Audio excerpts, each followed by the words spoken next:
right, chapter 28. We're going to be talking about the fugue and some keyboard instruments and Johann Sebastian Bach in this chapter. All right, so I want you to understand a little bit about the keyboard instruments during the Baroque era. You heard me mention a harpsichord before, but uh, because of the new techniques being required for musicians, even keyboardists, there had to be more refined instruments as well. So which came first, the chicken or the egg? I don't know. But there were new levels of refinement both in the technological advances and in the music. So musicians broadened their techniques. Again, this virtuoso playing was very popular. And the keyboards really suited themselves well to polyphonic type of music. And so a lot of the polyphony lived on in the fugue, the genre called the fugue. The harpsichord is a keyboard instrument that differs from the piano in one major way. It has strings instead of hammers. So when you put your finger and depress the key, just like on a regular keyboard, it activates a quill which strikes the string. So you can imagine a quill versus a hammer and the difference in that sound. Not a metal hammer, but it's a wooden hammer if you've ever looked inside a piano. The tone cannot sustain based on how it is made.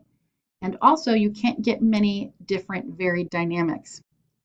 So only some subtle nuances between soft and loud. You're really not going to get much dynamic contraction at all. Keep a listen as you hear the harpsichord. It's a very distinct sound. And then you've got the organ. You've probably seen pictures of these. Very popular, built in all over, but German builders in the 1600s and 1700s were quite sought after. It's got multiple keyboards and it's a set of pipes, and the air is being pumped through the pipes to change the tones of the heights and the lengths of the pipes change, but that gives the contrasting tone colors of these pipes. It can do some dynamics in terms of more varied than the harpsichord, not as much as the piano. Bach was very well known as a keyboard player, and he was very sought after consultant because church organ builders wanted to know, okay, can this handle your music? And he was really famous for his improvisation on the keyboard as well. Some of the most popular forms that you're going to hear with the keyboard music are the toccata and the prelude. The toccata and prelude were free-form pieces. Again, imagine that, based on improvisation to showcase the performer's dexterity or virtuosity. They had highly contrasting musical ideas and tempos, and often they were paired to give it a more organized form. So, for instance, Bach's Toccata and Fugue in D minor. A lot of times those two pieces were put together to create a larger work. And then the other popular keyboard form, which we'll look at a little closer, is the fugue, which is a very systematic composition based on some musical ideas. It was written for solo keyboard or groups of instruments or even voices. You could see in all those different types of fugues. So I want you to understand a little bit about the fugue, but take a look at that beautiful organ that's in a cathedral in the Netherlands, but that gives you an idea of the Baroque style of ornateness with these organs. All right, so with a fugue, it is a piece based on polyphony, a piece based on imitation of a melody in different voice parts. There's some terms you need to know. The subject, which is the main musical theme, it unifies the piece. And every time you hear that single theme come back, that main theme, it's going to weave through the entire piece. The answer, which is when you hear the subject imitated in another voice. And I want you to think of voice not necessarily as a singer, but as an area of pitch. So just like a chorus is soprano, alto, tenor, and bass, you've got sopranos would be the higher tones, altos, the middle high, tenors, high male or the high of the lower, and then the bass is the lower. So when I say different voices, it's really about which pitch area it occurs in.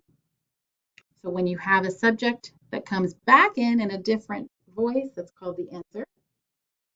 There's also a counter subject, which is an alternative theme, a different theme that you hear against the subject. Remember, the subject is the main theme.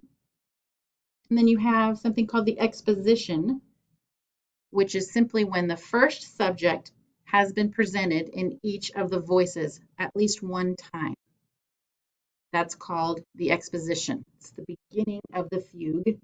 So usually you'll have one voice introduce it, then another voice comes in while that main first voice goes on to a counter subject, then the third voice comes in, then the fourth voice, etc.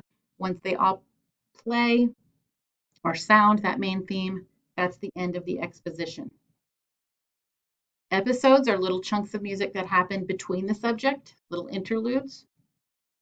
And these devices were used by composers: augmentation, diminution, retrograde, inversion, stretto. Those are all fancy words for basically how they manipulated the main theme or the melody. All right. So they might augment it, they might retrograde it, they might inverse it, flip it upside down, etc. The piece that you're going to listen to is from Bach's The Art of the Fugue. I want you to listen to the original melody. See if you can hear how that's placed throughout. You can see the little description here of what inversion means, flipping it upside down, retrograde backwards, retrograde inversion, which is both inversion and retrograde. Augmentation is stretching it out. Diminution is shrinking it in. So it's kind of what you do with the melody that indicates which of these it is. But they use those techniques to get some alternative interest in the music while still using basically the same tune. The Art of the Fugue is collected in something called the Well-Tempered Clavier, which is a set of 2 different volumes of music compositions. Each volume had 24 preludes and fugues in it. And actually, it was intended as a teaching aid for up-and-coming organists to give them technical challenges in each of the keys. And so this was written because they were able to tune more precisely. So there were 24 possible keys. You had 24 major and 24 minor keys, and that's where we get that number from. So those are all the different, basically the musical scales that are available to them. Okay, so the piece you're going to listen to, here's a picture of the harpsichord. That's the one I was talking to you about that we played by Aquil. The piece that you're going to listen to is from The Art of the Fugue, written in 1749. I want you to listen to this 4-part fugue, 4 voices. The fugue subject really plays around in that D minor triad, so it'll sound a little bit sad, that minor sound. You'll hear an extended middle section. You'll hear when the tonic is reestablished, that main key. And then that final chord is going to be in major, which was really common in Baroque music to end on the very solid major chord. There's the listening guide. See if you can hear when the exposition ends. You can follow along with the timeline. But I really want you to pay attention to trying to identify the subject and the episodes and when the exposition ends. There's a quick summary of some of the styles of Baroque music that we've talked about. This would be good to review for your test. Thank you.